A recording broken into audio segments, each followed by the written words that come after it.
അർബുദം ബാധിച്ച് ചികിത്സയിലാണ് രേണുസുതി. ആദ്യത്തെ കീമോ അടുത്തിടെയായിരുന്നു ഉണ്ടായിരുന്നത്.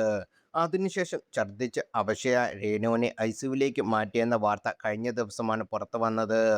കീമോയ്ക്ക് ശേഷം ശരീര ആസമകലം, പലതരത്തിലുള്ള വേദനകളും അവശതകളും അനുഭവിക്കുകയാണെന്നും എഴുന്നേറ്റ് ഇരിക്കാൻ പോലും കഴിയാത്ത അവസ്ഥയാണെന്നും രേണു പറഞ്ഞിരുന്നു. താരത്തിന് അർബുദം സ്ഥിരീകരിച്ചുവെന്ന വാർത്ത അറിഞ്ഞപ്പോൾ മുതൽ നാനാഭാഗത്തു നിന്നുമായി അറിയുന്നവരും അറിയാത്തവരുമെല്ലാം രേണുവിനെ നേരിട്ട് കാണാനും എത്തുകയും വിളിച്ച് അസുഖവിവരങ്ങൾ തിരക്കുകയും സാമ്പത്തികമായി ചിലരെല്ലാം സഹായിക്കുകയും ചെയ്തിരുന്നു. എല്ലാവരും വിവരങ്ങൾ തിരക്കാനും സ്നേഹിക്കാനും ചുറ്റുമുണ്ടെങ്കിലും രേണുവിന് ഒരു സങ്കടം അലട്ടിയിരുന്നു.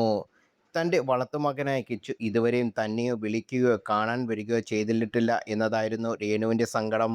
അത് കഴിഞ്ഞ ദിവസം പങ്കിട്ട വ്ലോഗിൽ രേണു വ്യക്തമാക്കി പറയുകയും ചെയ്തിരുന്നു. ഞാനെന്ത് ദ്രോഹം ചെയ്തിട്ടാണെന്നറിയില്ല. ഞാനൊരു 11 വയസ്സ് തൊട്ട് നോക്കിയൊരു കുട്ടിയുണ്ട്.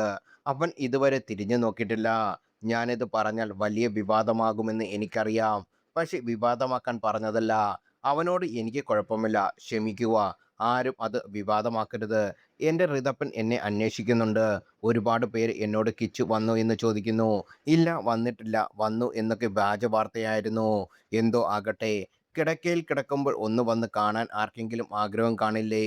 എത്രയോ പേർ എവിടുന്നൊക്കെ എന്നെ കാണാൻ വരുന്നു. ഇൻഫെക്ഷൻ ഉണ്ടാകുന്നത് കൊണ്ട് മാസ്കൊക്കെ ധരിച്ച് വാതിലാണ് അവർ വന്ന് കണ്ടിട്ട് പോകുന്നത്. ഒത്തിരി കൈത്താങ്ങലുണ്ട്. ഇവരോടൊക്കെ എങ്ങനെ നന്ദി പറയേണ്ടതെന്ന് എനിക്കറിയില്ല. എൻ്റെ ചേച്ചി, ചേട്ടൻ, അമ്മ, പപ്പ ഞാനൊക്കെ കരയുമ്പോൾ അവർ ഓടിവരും. ഒരുപാട് പേർ എന്നെ സ്നേഹിക്കുന്നുണ്ട്. അതിനിടയിൽ വാശി കയറ്റി അങ്ങോട്ടും ഇങ്ങോട്ടും വിവാദങ്ങൾ ഉണ്ടാക്കുന്നവരുമുണ്ട്. എനിക്കവരോട് ഒന്നും പറയാനില്ല.